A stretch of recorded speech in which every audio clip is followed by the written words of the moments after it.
Bueno, si os parece, comenzamos nuestra segunda jornada, hoy dedicadas al aspecto artístico, al aspecto de ambas imágenes, la imagen de San Bartolomé y la imagen de Nuestra Señora de los Remedios.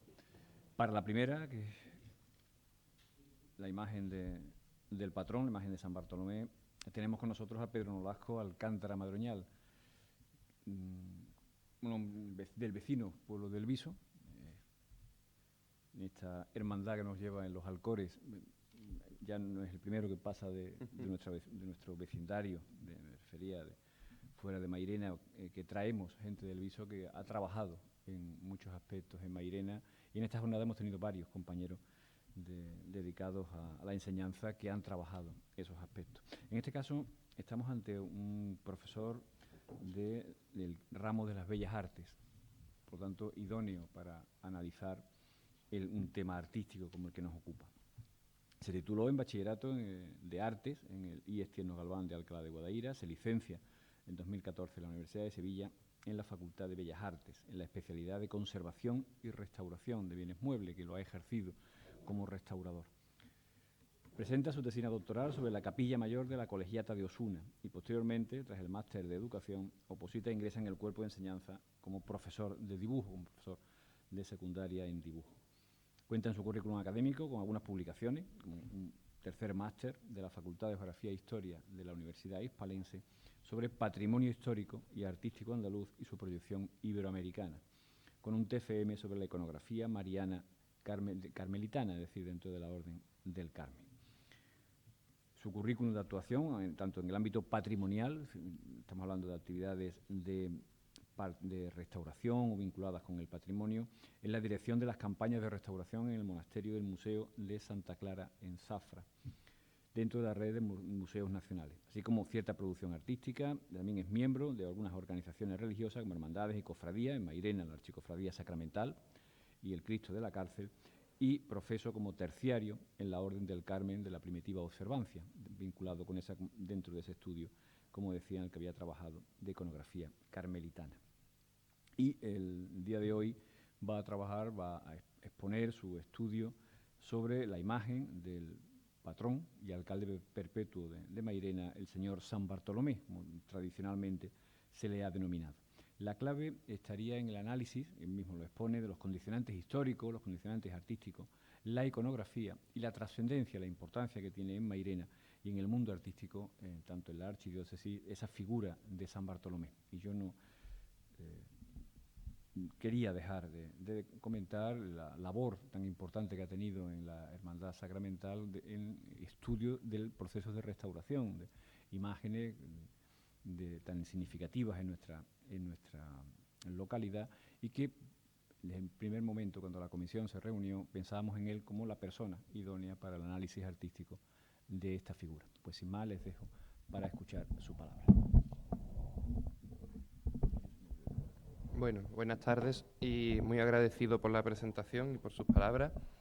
Muy agradecido por participar en este foro y especialmente, bueno, pues en el ámbito que más me atañe a mí, que puede ser los aspectos estéticos o artísticos como licenciado en Bellas Artes, en el caso de la imagen del señor San Bartolomé, del patrón de Mairena. A mí me gustaría comenzar sobre todo con una pequeña reflexión sobre quién es San Bartolomé. Y antes de empezar también, excusar la ausencia de algunos miembros de la Junta de Gobierno que se han puesto en contacto conmigo.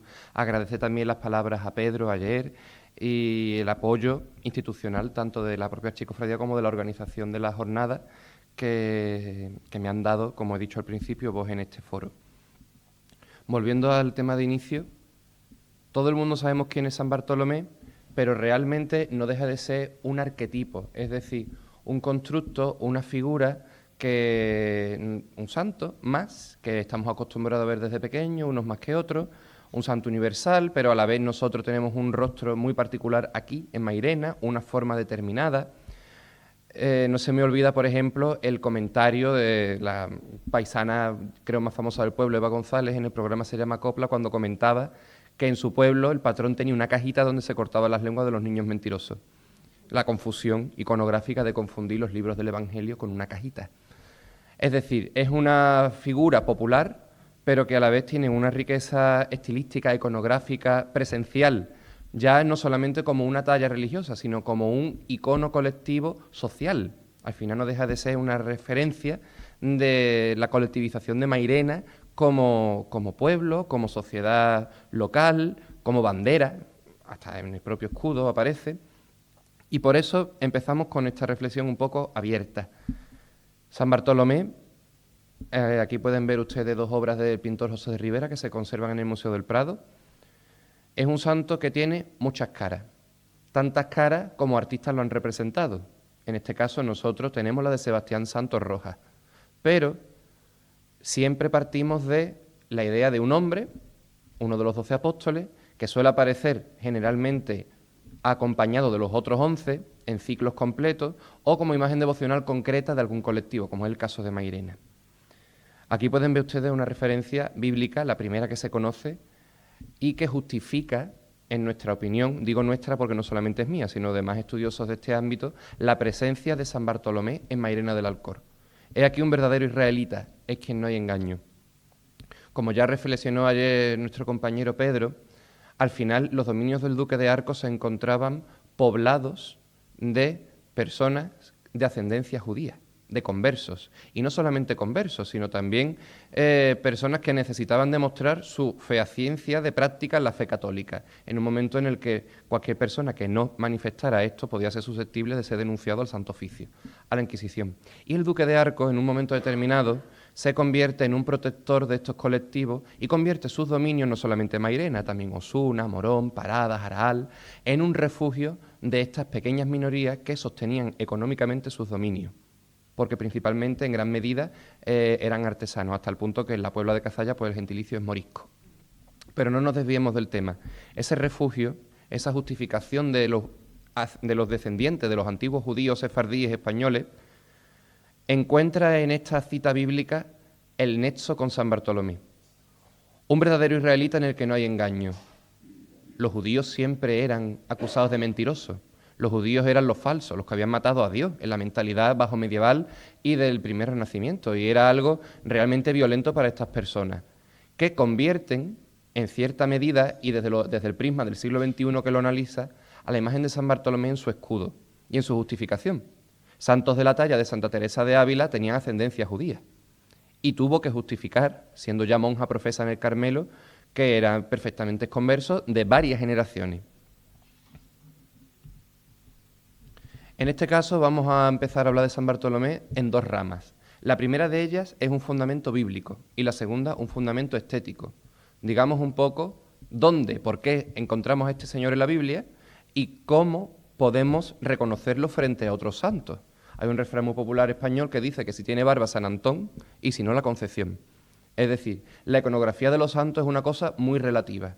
Nosotros necesitamos herramientas, necesitamos ser educados, antiguamente por la Iglesia, actualmente pues casi de manera autodidacta, en saber diferenciar las iconografías de los santos.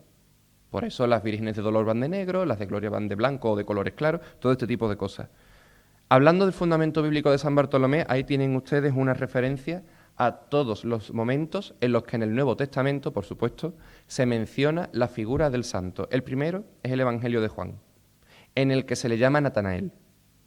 A continuación, pues tenemos las enumeraciones del apostolado completo, la lista completa que mencionaba antes, en los otros evangelios sinópticos, en Mateo, en Marcos y en Lucas, y posteriormente la última referencia que aparece a San Bartolomé, nuestro patrón, es en los Hechos de los Apóstoles, cuando Cristo asciende desde el Monte Olivete a los cielos y ellos vuelven al cenáculo para encerrarse con la Virgen María en oración. Ahí se menciona. Ya no aparece más, ni en las cartas de San Pablo, ni en ninguno de los libros posteriores al Nuevo Testamento. Tiene su explicación. Hay que entender que los apóstoles se separan para evangelizar. Y posteriormente hablaremos que San Bartolomé le tocan una serie de países concretos por tradición. No hay fehaciencia histórica de esto, pero sí hay tradición. Lo primero que nos llama la atención es el nombre. ¿Por qué hablamos de Natanael y por qué hablamos de Bartolomé?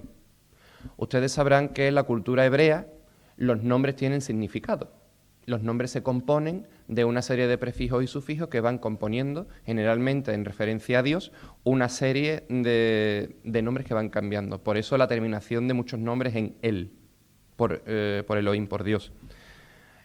Aquí tenemos dos afirmaciones. La primera de un estudioso, que es Santiago de la Vorágine, un arzobispo dominico del siglo XIII, fijaos qué salto tan grande, del siglo I al siglo XIII, y la segunda de un estudioso francés, todavía mucho más posterior, del siglo XX, que es Louis Réau, que es, digamos, un poco el padre de la iconografía moderna, el que se ha dedicado a estudiar, sobre todo en el ámbito francés e inglés y algo de Alemania, el tema de la iconografía de los santos.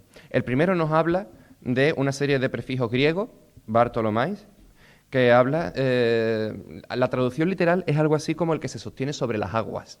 Yo lo he puesto el que se sostiene en la altura o así mismo, porque el concepto de las aguas es un concepto bíblico al cual nosotros ya no estamos acostumbrados, salvo que leamos el Génesis. Cuando el mundo se crea, los judíos entendían que el mundo era entero de agua y Dios lo primero que hace es separar las aguas del cielo de las aguas de la tierra.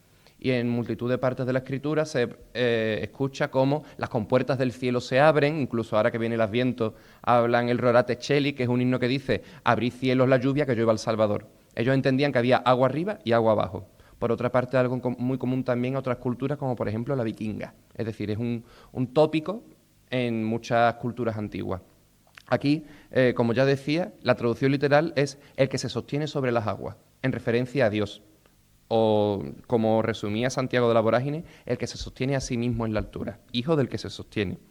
Y Louis Réau habla de hijo de Ptolomeo, que es una acepción, pues, en mi entender, más cercana, puesto que no olvidemos que San Bartolomé nace en la Judea del siglo I, que había sufrido 200 años antes aproximadamente la conquista de los macedonios por Alejandro Magno, y que toda la cuenca mediterránea se encontraba bajo el dominio cultural del helenismo. Es decir, había una fuerte corriente que estudiaba en griego, hablaba en griego, aunque el pueblo judío era muy refractario a ese tipo de cosas, ellos hablaban sus arameos y sus dialectos, y el lenguaje litúrgico que era en hebreo siempre. Pero no deja de ser una traducción bastante cercana a lo que hoy en día, de una manera más científica, podríamos aceptar como nombre de San Bartolomé.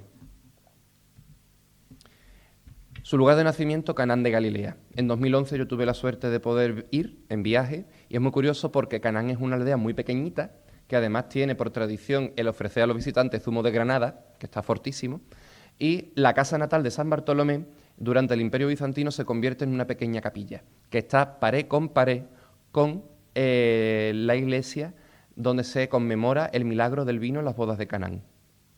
Con lo cual, algunos exégetas inducen a pensar que Cristo y la Virgen, junto con los demás apóstoles, ya en la vida pública, el inicio de la vida pública en los milagros, es el primero de los milagros de Cristo, participa de las bodas de Canaán porque son invitados a través de San Bartolomé. Es un aspecto que no se refiere mucho, pero está ahí, en la tradición jerosolomitana, en la tradición de Tierra Santa, que difiere mucho a lo que nosotros vivimos aquí en España.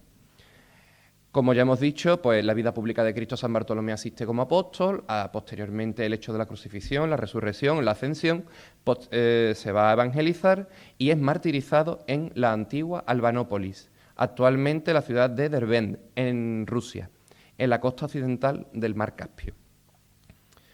Aquí tienen ustedes una serie de lugares de enterramiento bastante larga, porque, como ustedes saben, el culto a las reliquias, ya comentaba Pedro ayer que los patronazgos en gran parte se asentaban por la posesión de las reliquias, hasta el punto que había verdaderas guerras, como por ejemplo el robo del cuerpo de San Nicolás y su llevada a Bari, o el robo de los venecianos del cuerpo de Santa Lucía en Siracusa, en Sicilia, y su llevada a Venecia, de la cual es patrona.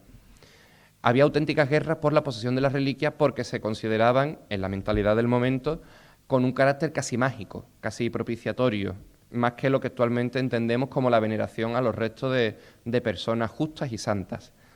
Primeramente, la primera referencia que hay de los restos de San Bartolomé es en el siglo VI, es decir, 5 siglos después del martirio de San Bartolomé, del cual no se sabe la fecha, pero teniendo como referencia que el primer apóstol que muere es Santiago Apóstol en el año 70, nuestro patrón de España, más o menos articulan la presencia del martirio de San Bartolomé en torno al primer siglo del cristianismo.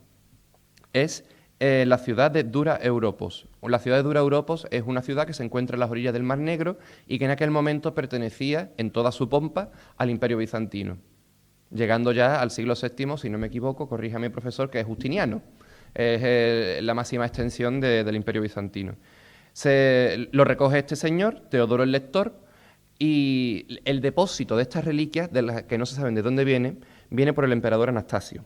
Posteriormente, Gregorio de Tours, que es un obispo, lo refiere en la ciudad de Lipari, en el siglo X. Y en este siglo X también se halla una segunda partición del cuerpo del santo, en el que se supone que está la mayoría de sus restos, por el emperador Otón II, que lo deposita en el año 987, si no recuerdo mal, en una iglesia dedicada a San Bartolomé en la isla Tiberina, en Roma.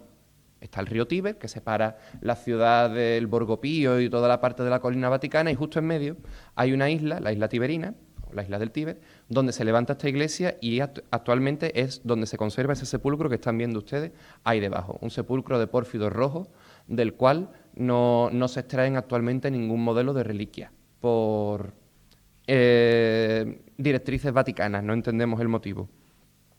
Igualmente en el siglo XI, San Eduardo el Confesor, rey de Inglaterra, deposita la mandíbula del santo en la catedral de Canterbury. Actualmente se ha perdido, como ustedes saben, después de la iconoclastia de Enrique VIII, pero hay constancia que hasta Enrique VIII se veneraba la mandíbula de San Bartolomé. Es más, una de las iglesias más antiguas de Londres está abocada a San Bartolomé por este culto. Canterbury era un lugar de peregrinación por el martirio del arzobispo, y San Bartolomé se contagió de esas peregrinaciones. Era como el Rocío de Inglaterra, junto a la Virgen de Walsingham. Y también hay un depósito de huesos del santo en la Catedral de Frankfurt, una colegiata que compra literalmente a Roma parte de los restos del santo.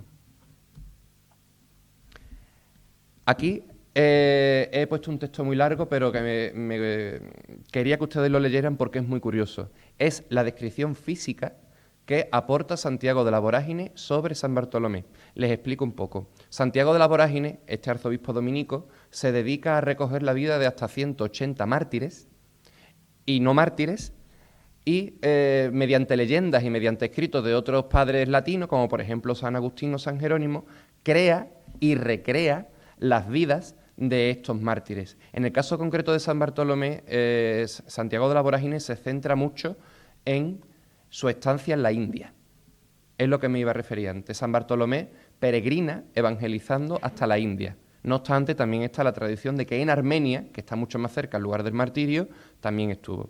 En el caso concreto de la India, San Bartolomé se aloja en el templo de una diosa, la diosa Astarot, un ídolo pagano, que tenía la fama de curar a los enfermos. Y desde que San Bartolomé se aloja, el ídolo ya no hace milagros. Los enfermos se mudan a otro templo del ídolo Berit, y el ídolo Berit da la información de cómo es físicamente San Bartolomé para que los enfermos lo reconozcan, para que sepan que ese señor es el que ha dejado callado al ídolo Astarot.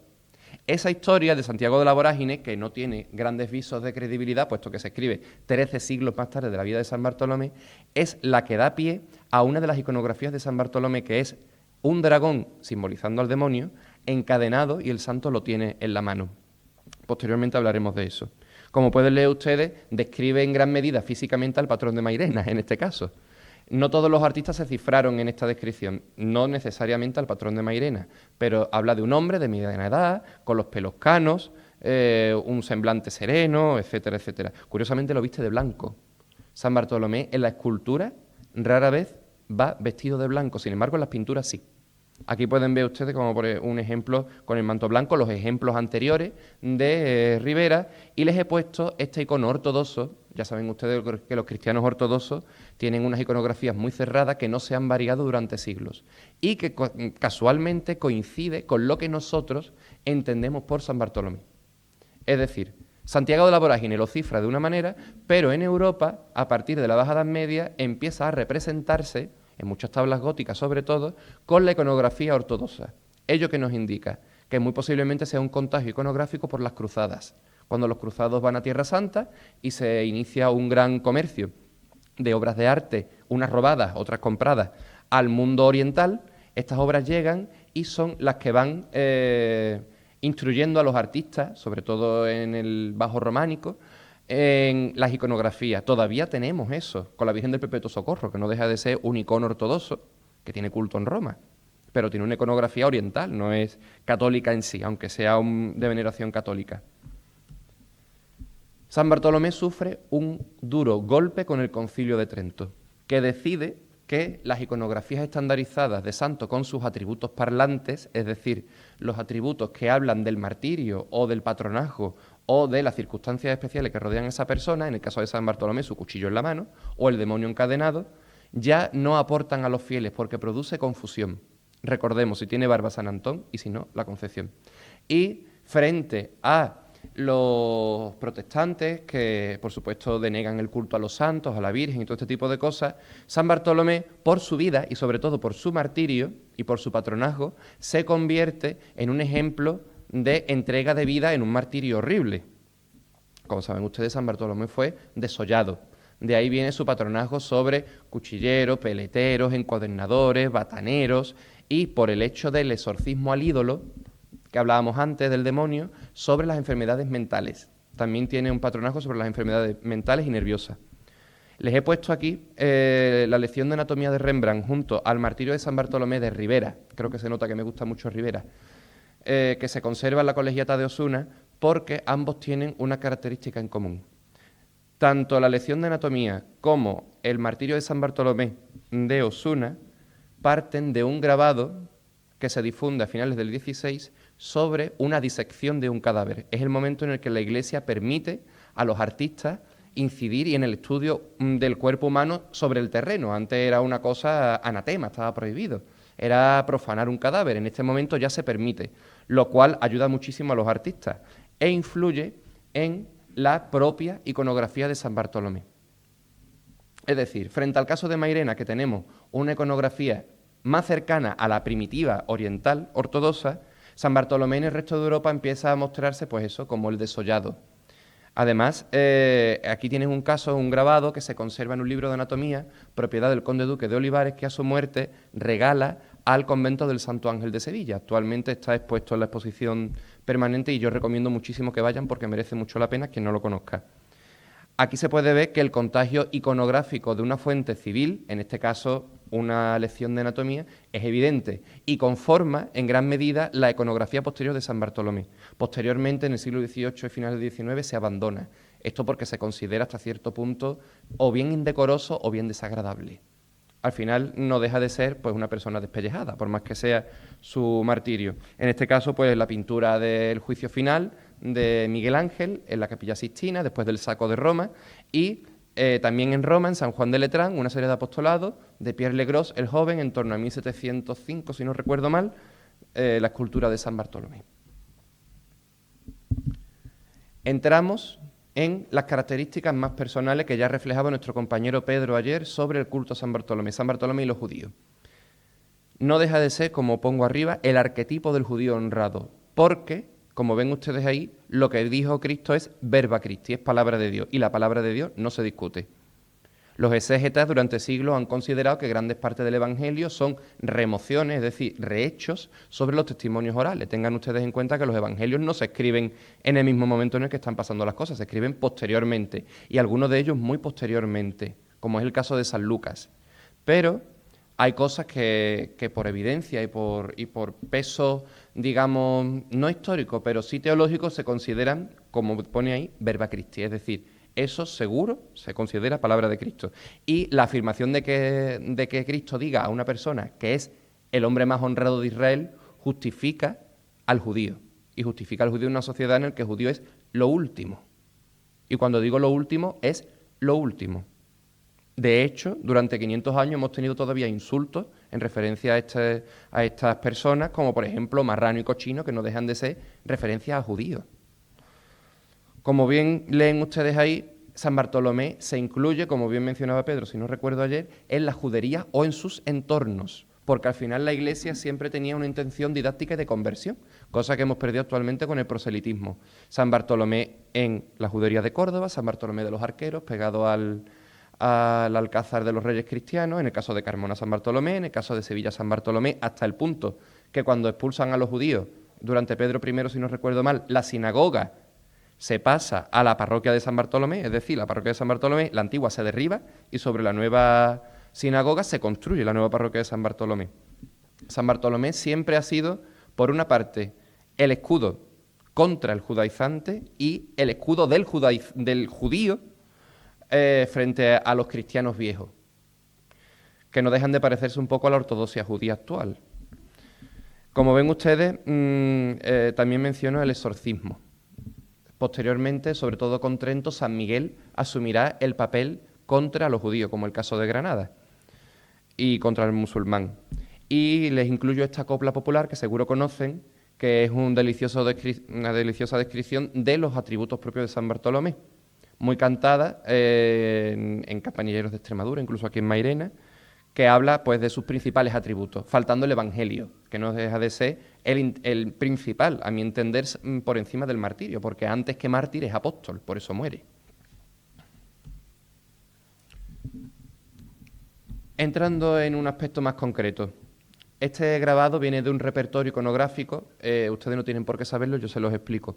Los artistas hasta prácticamente principios del siglo XIX trabajaban por repertorio. ¿Qué significa eso? Que compraban colecciones de grabados, estos dibujos que ustedes están viendo, que venían generalmente de lugares como Roma o lugares de alta erudición, porque las iconografías eran diseñadas por teólogos en gran medida, y los artistas retocaban puntualmente, y ahí la genialidad de muchos casos, estas propias iconografías. Se lo explico porque podrán ver ustedes a los lados de la cabeza del grabado que hay una frase del credo: creo en el Espíritu Santo. Es decir, el credo lo dividen en todos los 12 apóstoles y a San Bartolomé le toca esa frase aleatoriamente, no porque San Bartolomé tenga ninguna referencia a la tercera persona de la Trinidad. No tiene nada que ver, pero es muy interesante porque ustedes pueden ver debajo lo que se llaman las historias. San Bartolomé es un santo que, salvo que tenga un lugar muy destacado, nunca se representan sus historias. Siempre se representa como escultura totalmente exenta o en martirio. ¿Qué son sus historias? Son los momentos de su vida. Igual que, por ejemplo, podemos tener en un siglo de San Francisco de Asís, por ejemplo, pues el nacimiento de Greccio, que este año se conmemoran los 800 años, cuando San Francisco monta en primer Belén. San Bartolomé no tiene esos momentos de su vida, que son los que yo les comentaba antes con el ídolo.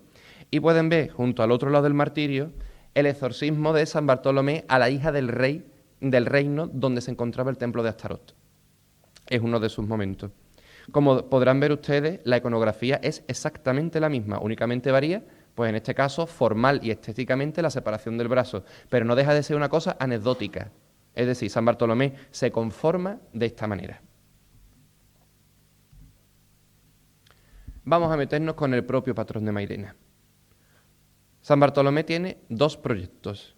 Se pierde, desgraciadamente, en el asalto a la parroquia en el año 36, la imagen primitiva, de la cual hablaremos luego, y la Junta Pro Imagen del Patrón, presidida por Leocadio Arias, pide un primer proyecto al escultor Manuel José Rodríguez Fernández Ande, autor prolífico, conocido, por ejemplo, por la casi coronada Piedad del Baratillo, la Virgen, o el Señor de los Gitanos y la Virgen de las Angustias. Este escultor presenta un primer boceto que no tiene nada que ver con la imagen que se pierde y que se considera fuera de la intención que tenía esta comisión a la hora de encargar el patrón. Este hombre hace un proyecto, hace un informe económico de cuánto costaría la imagen, que son 10.700 pesetas del momento, que es un dineral. Acordarse que en la época todavía se hablaba de reales, es decir, un cuarto de peseta a la hora de comprar el pan o huevo, y estamos hablando de un momento que es la autarquía durante el franquismo, en el que hasta prácticamente el año 60 el país sufre penuria. Los recursos que hay son los que hay, políticamente se decide aislar el país de ingresos exteriores, Perón ayuda, pero realmente el país no tenía una bonanza económica, con lo cual estamos entendiendo que es un presupuesto alto para el momento, bastante alto. Se establecen unas condiciones de pago, se establecen unas condiciones de materiales. Es curioso porque arriba el documento, el timbre del documento, es Rafael Fernández del Toro, una persona que ha sido confundida por la historiografía concreta de San Bartolomé como el autor de este informe cuando es Fernández Ande. Rafael Fernández del Toro era tallista de pasos y muy seguramente Fernández Ande firma el informe, el proyecto de San Bartolomé en este papel porque colaborase con él. Rafael Fernández del Toro, aparte de ser hermano de Concepción Fernández del Toro, una bordadora conocida, por ejemplo, por el manto de la Virgen del Socorro, de la Hermandad del Amor, poseía un taller de escultura religiosa, como dice arriba en el timbre, y es el autor, entre otras cosas, del retablo mayor de la Basílica de la Macarena y del Paso del Señor de la Sentencia, entre otros. Evidentemente, tenía colaboradores escultores, porque en su taller lo que había era tallistas, como puede ser, por ejemplo, Pedro, en este caso en Mairena. Y entre ellos pues también estaba Ortega Bru, que ya estaba empezando a despuntar. El caso es que, gracias al boceto, se desecha este proyecto y, por contacto también de Leocadio, se accede a el padre de San Bartolomé, el padre estético, digamos, Sebastián Santos Rojas.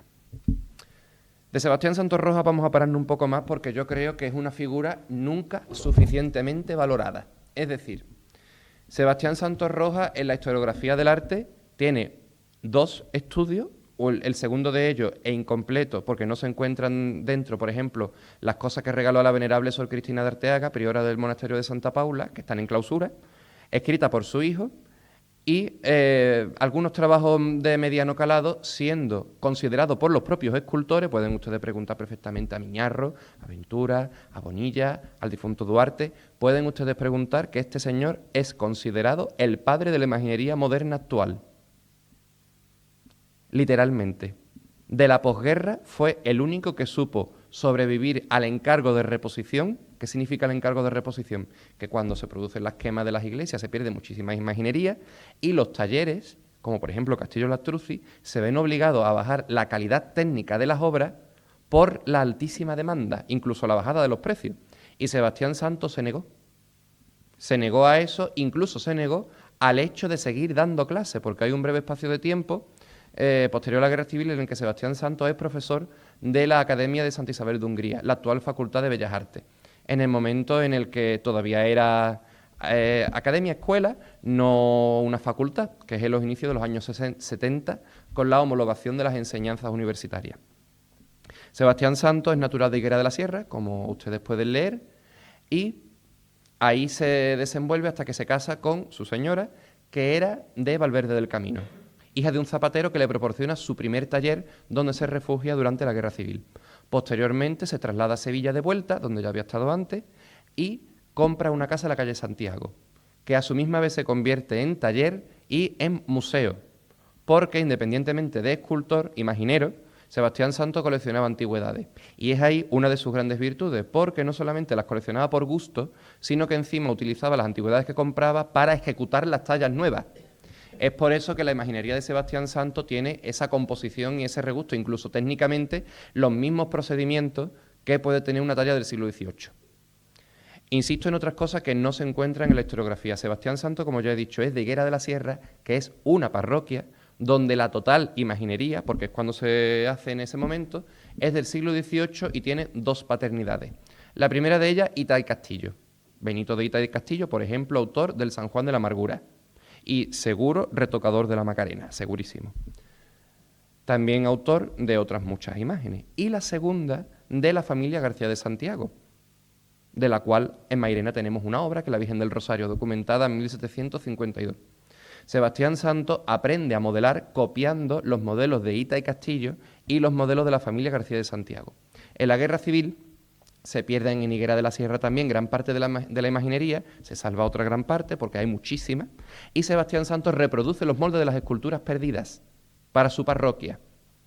Y los reproduce en unas condiciones muy particulares. Este señor que ustedes están viendo aquí, que por cierto en la foto está tallando la nube de la Asunción de Cantillana, era una persona de convicciones religiosas hasta tal punto que en el caso de su patrona del pueblo, la Virgen del Prado, la talla de rodillas durante todo el proceso. De este señor hay testimonios como, por ejemplo, sus aprendices que decían que constantemente estaba rezando el rosario mientras elaboraba todos los años una dolorosa. Y iba poniendo las bolitas que iba modelando con el Ave María alrededor de la cabeza que iba modelando.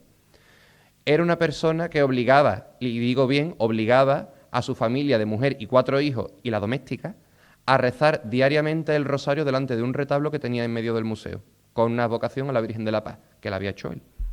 Como ustedes comprenderán, es una persona que no está dentro de ese espíritu de taller prolífico en el que se hacen santos como el que hace churros, perdón por la expresión, pero creo que es bastante acertada. Es decir, mientras que otros escultores, que no estoy denostando en absoluto, como por ejemplo Castillo, ponían a los alumnos, a los aprendices, a esculpir de una escayola, el maestro modela una escayola, la positiva, y a la misma vez que el maestro hace una dolorosa, por ejemplo, el alumno hace 6, varias, distintas, y van para distintos pueblos. Sebastián Santos no. Sebastián Santos guardaba la unicidad de los bocetos. Por eso, como cada una de sus esculturas, no hay otra, salvo las dolorosas, porque utilizaba una sobrina suya que se llamaba Concha como modelo. Por eso, las dolorosas de la Hermandad del Cerro del Águila, las dolorosas de la Hermandad de Santa Marta, la dolorosa de la Hermandad del Silencio de San Antonio Abad, todas se parecen entre ellas. Eso en una fase determinada, las anteriores no. Me voy por las ramas, discúlpenme. Como están viendo, no solamente tiene una formación autodidacta, sino que encima tiene una formación en las, digamos, las 3 artes de los mejores maestros que había en ese momento, o al menos uno de los mejores. El pintor Gonzalo Bilbao, en pintura y en policromía, el ceramista Pedro Navia Campos, autor de famosos retablos cerámicos, y Francisco Marcos Díaz Pintado, que es realmente el que le enseña, pues, el que le enseña un poco las técnicas del devastado de la madera, del ensamblaje de los embones, etc. Sebastián Santos, dentro de su obra, sus características estéticas son muy reconocibles, muy reconocibles, físicamente incluso. Hay una teoría dentro de la estética que habla de una cosa muy lógica. Un escultor, antes que los pintores, esculpe las esculturas con volúmenes similares a su propio físico, porque son los volúmenes que conoce y que trata tridimensionalmente. Les pongo un caso, Duarte, por poner un caso muy cercano. Las esculturas de Duarte todas tienen la misma conformación craneal, es decir, todas tienen la misma cabeza, que coincide con el cráneo de Duarte. ¿Por qué? Porque es el volumen que él controla. En el caso de Sebastián Santos, eso no se da. Todas las esculturas se parecen entre ellas, pero no se parecen al autor. No tiene similitudes con el físico propio del autor, que además pueden ver ustedes que no se parecen absolutamente nada a los ejemplos que le he puesto posteriormente. La foto tampoco es muy agraciada, pero les aseguro que es así.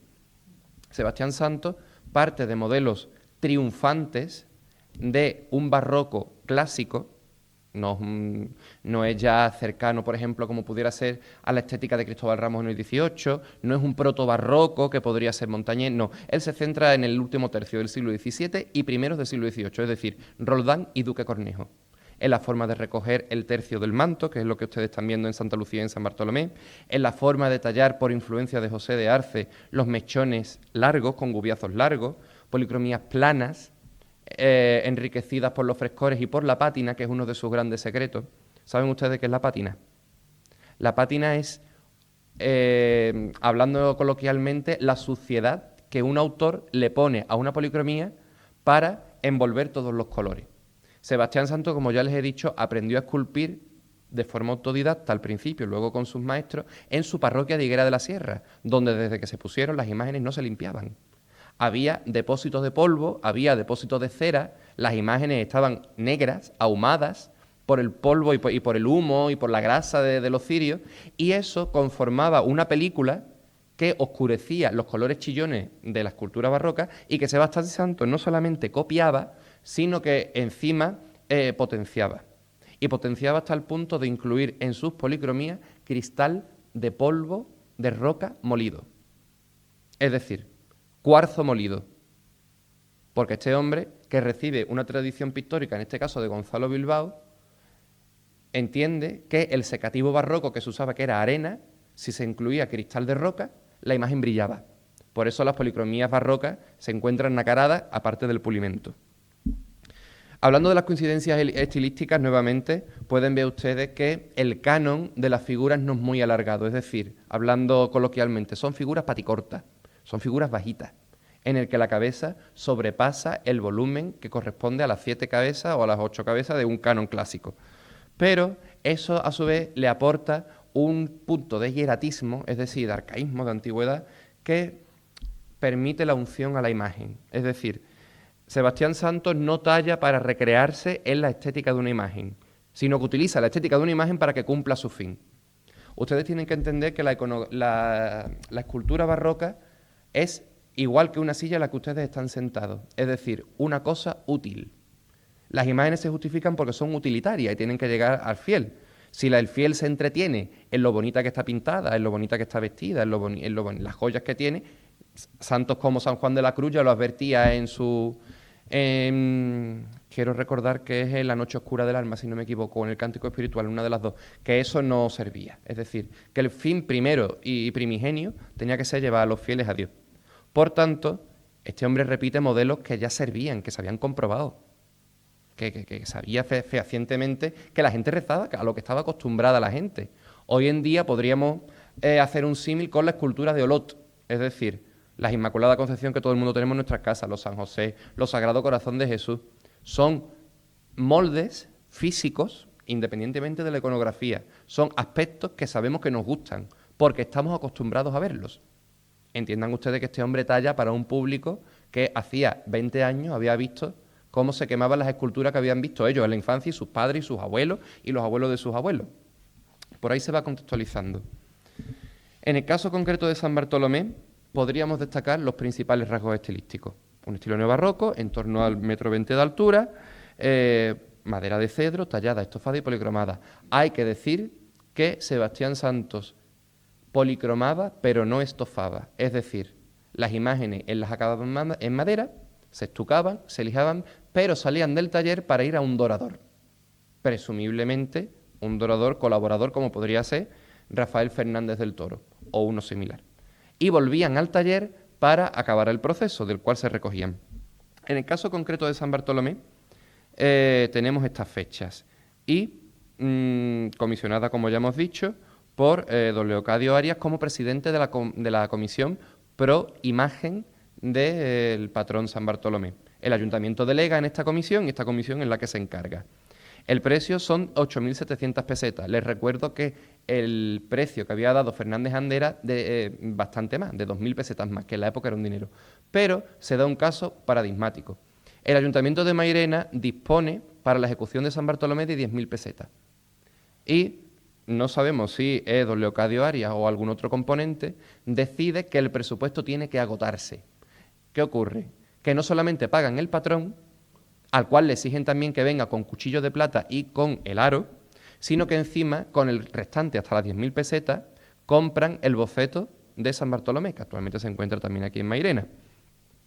Y bueno, dentro de su vida material, pues podemos destacar que fue restaurada por doña Mariola Ruiz Castro entre estos años, finales del siglo XX, de la década de los 90.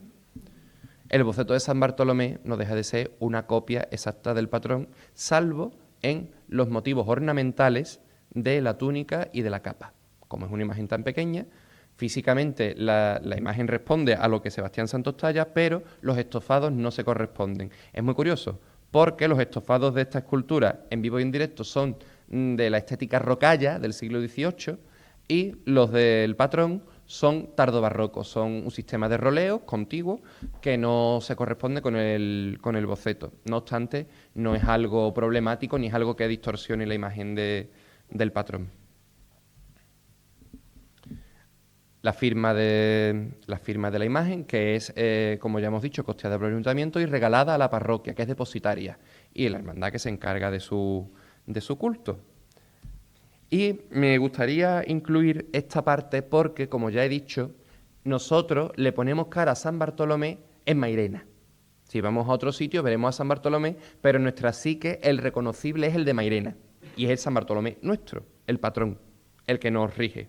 Y precisamente la palabra regir va parte de esa iconografía, es decir, San Bartolomé como mairenero, como primer mairenero, no deja de tener su medalla de la villa y la vara de mando. Aquí pueden ver ustedes la fecha de entrega y este ángel seriado bajo un modelo que trabaja el taller de Guzmán Bejarano ejecutado por Buiza. Aunque el ángel de serie tiene un modelo de Buiza repetido en muchos pasos en Sevilla, por ejemplo. Es decir, se considera, al igual que el cuchillo, al igual que el evangelio, y en el caso en el que está el demonio, la vara de mando y la medalla de la villa como elementos indisolubles de la iconografía de San Bartolomé. No se entendería San Bartolomé sin esos elementos, porque ya son suyos. Es decir, les pongo un caso, por ejemplo, la Virgen del Rocío. La Virgen del Rocío, si ustedes piensan en el patrón que tienen mentalmente de la Virgen del Rocío, la ven con la ráfaga de martillo, ¿verdad? Eso es un elemento iconográfico propio. La Virgen María es la Virgen María, pero el caso concreto de la Virgen del Rocío de Almonte, porque las hay antiguas con otro sistema, la pensamos mentalmente con eso. Pues en este caso pasa exactamente lo mismo. San Bartolomé no deja de reproducir a la imagen perdida. ¿Qué sabemos de esta imagen perdida? Sabemos poco, pero lo que sabemos lo sabemos bastante bien. Es decir, ahí pueden ver ustedes que se encuentra la autoría de la talla de San Bartolomé por Luis de la Peña. ¿Quién es Luis de la Peña? Luis de la Peña es un escultor discreto, no porque sea malo, sino porque no se tienen muchos datos de él ni mucha producción documentada. Alumno de Martínez Montañés, eso sí se sabe. Al igual que Juan Gómez, por ejemplo, que era presbítero. En el caso concreto de Luis de la Peña, les traigo esta foto de la cual no he podido encontrar sin ningún timbre la imagen de esta cabeza, que es, a mi entender, de los que se conocen de este autor, la más cercana a lo que podía ser San Bartolomé. Ojo, cuidado. San Bartolomé llega al año 36 con un retoque que el recordado mayordomo Crespo aseguraba era de Roldán, de Pedro Roldán. Saben ustedes que la Hermandad Sacramental tiene una custodia con imaginería del taller de Roldán y se entiende que Roldán participó de alguna manera en el arreglo de las cosas de esta archicofradía que ya se encontraba fusionada con la antigua Hermandad de San Bartolomé. ¿Es descabellado pensar que Roldán lo tocó? No. ¿Hay ciencia física, documental, histórica de que Roldán lo tocó? Tampoco. Es verdad que analizando la fotografía del patrón perdido se ve que no es lo que estamos viendo en la cabeza del Cristo de la Oración en el Huerto, de la Hermandad del Nazareno, que están viendo ustedes ahí en Morón. Es decir, la imagen de Morón, he puesto una foto en blanco y negro porque Pineda Calderón en los años 60 la toca profundamente y desvirtúa muchísimo lo que ustedes están viendo ahí. Esto era lo que podría ser más cercano a la cara que tuviera San Bartolomé. Físicamente, pues pueden ver ustedes que tiene un canon mucho más alargado que el actual, es decir, tiene un cuerpo mucho más alto, que recuerda en el contraposto a San Bartolomé que preside la capilla de San Bartolomé en Cantillana, aunque el San Bartolomé de Cantillana clarísimamente es al menos en torno a 60 o 70 años anterior a esta imagen. Pero no deja de ser un caso cercano de iconografía de San Bartolomé. Es el más cercano que tenemos, porque en el caso de Carmona lo único que se conserva es un relieve, al igual que aquí en Mairena. No hay un santo titular exento como tal. Habría posiblemente, pero actualmente en Carmona preside el retablo la Virgen de la Piña, de Roque Balduque. Pueden ver ustedes pues también un cierto arcaísmo, es decir, no es el naturalismo de Martínez Montañés, no es el Señor de Pasión. Estamos hablando de un detalle de labrado en los cabellos, las pequeñas guedejas o mechoncitos de la barba, muy simétrico, una separación entre los ojos que recuerda también a la obra de Ocampo. En el caso concreto de la policromía, pues la foto que tenemos está muy pasmada y no nos permite ver gran detalle. Pero sí es verdad que, a mi entender, tuvieron mucho gusto estético de echar la foto con las dos banderas, porque acompaña mucho y no deja de ser muy anecdótico de la representación del santo con la custodia arriba. Se conserva el guión, se conserva la peana, pero no se conserva el santo. Resumiendo un poco, pues no deja de ser este patronajo tradicional desde 1247, y lo he puesto así, aun incluyendo las observaciones de Pedro ayer, porque tenemos que entender que un patronajo medieval no es un patronajo actual. Es decir, no podemos decir documentalmente que en el momento de la Reconquista San Bartolomé es nombrado patrón, pero en la mentalidad medieval tenemos que entender, como pasa por ejemplo en el caso de la Orden del Carmen, la voy a mencionar porque es muy significativo. Uno de los apelativos primitivos del Carmen, la Domina Loci, la señora del lugar. Es decir, en la mentalidad feudal, la asistencia de un ente superior a nosotros es el patronajo. El señor feudal se convierte en el patrón. Decir que San Bartolomé es el patrón feudal de Mairena es una aberración, es una locura. Pero no deja de ser una invocación, como bien dice ahí, tradicional, que aseguraba Pedro, por la influencia de los judíos, que son los que repueblan posteriormente Mairena, a San Bartolomé. Por supuesto, cultos anuales del ayuntamiento, que entra como hermano, la comunidad parroquial y la archicofradía. Hay que mencionar que hay patronazgos que, sin ser del pueblo completo, pertenecen a la feligresía de las parroquias. Es decir, la Virgen de la Asunción en Mairena, por ser titular de la parroquia, es patrona de la feligresía de la Asunción, o sea, toda Mairena. Pero la patrona es la Virgen de los Remedios. Es la patrona nombrada, electa, Apus Deum, creo, de Mairena. Pero, al encontrarse San Bartolomé en el ático, refleja, sin ser titular de la Iglesia, el reconocimiento como intercesor frente a Dios, frente a la Santísima Trinidad, a nivel religioso, incluyéndose por encima de la propia nominación de la parroquia, lo cual no deja de ser llamativo. Que en un programa iconográfico totalmente descontextualizado, o sea, un retablo dedicado a la Virgen María, haya dos tallas de San Bartolomé, una a un lado y otra en el ático, y San Francisco que se quema también. La posesión del conocido Hospital de San Bartolomé en la zona de la actual Casa del Cura, la calle Real, y las salas que van por detrás hasta la sacristía desde el siglo XVI, dato que mencionaba Pedro ayer, con la toma de posesión también del señor de Arcos, la alcaldía perpetua, la medalla de la villa, titulada de un barrio, de un colegio, de distintas organizaciones, las fiestas populares de feliz recuerdo en Mairena, con las damas y todas las cosas, y bueno, por último el año jubilar, que también participa toda la comunidad parroquial, ya acabado, asociado a esas condiciones habituales para la indulgencia plenaria, que no deja de ser, o ha sido, un año de gracia para toda la comunidad y para los pueblos de alrededor. Hay que decirlo, para toda la diócesis que se ha hecho eco de esta efeméride. Así que poco más se puede desglosar de estética bíblica y, digamos, fundamentalmente, lo que es la talla de San Bartolomé. Muchísimas gracias.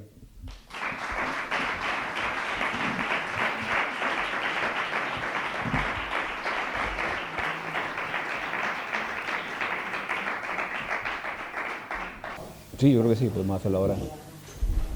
Y ya cerramos.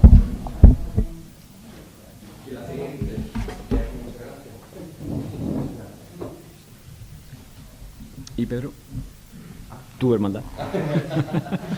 Igual que ayer le agradecimos a tu tocayo Pedro, hoy queremos darte las gracias tanto por la ponencia como por las cosas que haces por nuestra hermandad. Muchas gracias. Venga.